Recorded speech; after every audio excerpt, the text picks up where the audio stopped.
I fell hard for a man who called himself James MARES. It started after weeks of messaging back and forth with him. I had received messages directly from him and he had expressed interest in getting to know me.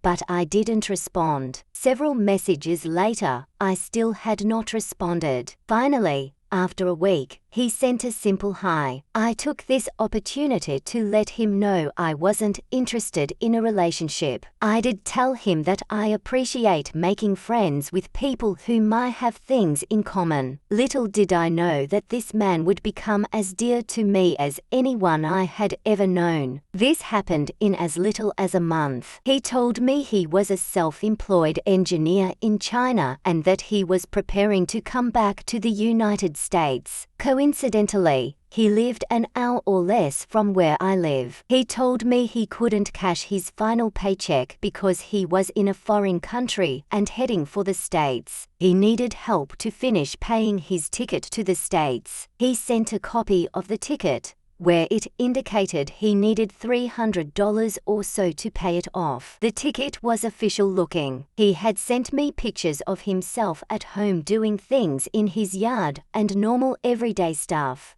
How could I doubt his reality? His expressions of tenderness and care melted my heart. This came along with the most loving of poetry. Before I knew it, I was as much in love with him as he was with me. There were red flags throughout, which I pushed aside, wanting to give him the benefit of the doubt. My friends and daughter told me this was a scam, but I didn't want to believe them. I didn't hear from him for a week after he should have gotten his flight.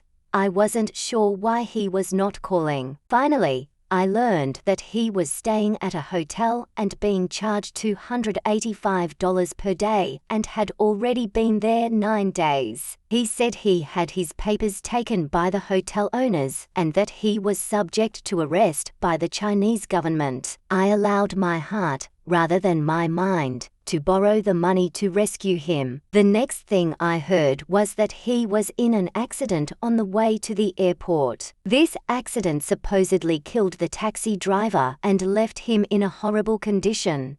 I was told he needed surgery. His doctor sent me a message that he was unconscious but that he would contact me once he awoke. Once he did awake, he told me he believed my prayers had saved him. Also, he did affirm that he was in fact a Christian. Again, maybe just another coincidence, but I am also Christian. Then, he let me know that he had to go to the hotel business office. I guess he had to discuss what he owed them. I finally woke up to the fact that I was being scammed for money. I sent him a final email letting him know that, after checking with my bank, I learned that he could indeed cash his paycheck in order to get back home. After this disclosure, I never heard from him again. At this point, I was plenty abrupt about it and had grown weary of all the drama. I didn't know what a disgusting and vile worldwide scam this has become, and how many unfortunate and trusting people have fallen victim to their traps. Just like me, I have received numerous friend requests from other people each month since the scam, but I am convinced that they are scammers trying in vain to connect with me. I can't say how much this grieves me. I have much going on in my life, but I have never experienced anything as evil as these criminals. I have no friends that can understand my experience, as they've never been through what I have been. So, this is my attempt to share my experience and hopefully find resolve. And of course, hopefully my story can help someone out there from being scammed. And remember to use common sense and listen to feedback from friends and family. Most of all, please stay safe and thank you for listening to my story.